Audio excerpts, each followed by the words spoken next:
सर्वप्रथम सर्वांना जय भीम. तर आज 5-6 दिवसानंतर कॉलेजमध्ये जायचा मुहूर्त निघाला होता.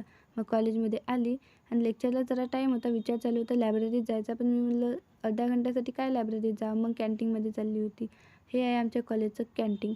तुम्हाला सांगतो, हे झाड मी इतक्या दिवसापासून पाहत आहे, पण याला एकही नारळ लागला नाही. काय माहीत शोचंच आहे का. मग कॅन्टीनमध्ये आली होती, पण कॅन्टीन बंद होतं. मग टाईमपास करत बसली होती. मीच नाही, सर्व मुली इथे टाईमपासच करत बसल्या होत्या. इकडे कॉमर्सचं डिपार्टमेंट आहे, इकडे आर्टवाल्यांचं. पण आम्ही आर्टवाले अख्खं कॉलेज फिरतो. अख्खं कॉलेज फिरल्याशिवाय तर आम्ही घरी जातच नाही आणि एका ठिकाणावर आम्ही कधीच राहत नसतो. मग काय टाईमपास करत बसले आणि अशी कारनामे करत बसले होते. आता पहा तुम्हाला मी काहीतरी दाखवतो. या बोर्डवर बघा काय लिहिलं आहे. महाविद्यालयाच्या परिसरात मोबाईल वापरण्यास मनाई आहे. ही झोपून मोबाईल वापरत आहे.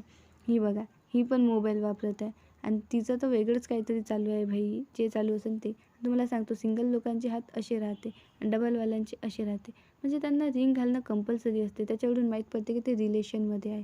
त्यानंतर मग म्युझिकचा लेक्चर होता. हे स्पीकर मी माझ्या बड्डेला घेऊन जाणार आहे. त्यानंतर मग घरी आली. मला माझ्या बॅगमध्ये ही नोट सापडली, पण ती फाटून गेली होती. ते माझ्याच याने फाटली होती, कारण की मी बुकच अशी ठेवतो की त्याच्यामुळे ते नोटा टाकलेल्या पूर्ण फाटून जाते. मग काय तिला चिटकवण्याच्या मागं लागली होती. फेविकॉलनं खूप प्रयत्न केला त्याला चिटकवण्याचा. म्हणजे ती अर्ध्या घंट्यानंतर खूप मेहनत घेतल्यानंतर ती बरोबर झाली होती. म्हणजे त्याच्यासाठी इतकी मेहनत घ्यावी लागली आणि ते बरोबर करायसाठी खूप म्हणजे खूप मेहनत घ्यावी लागली.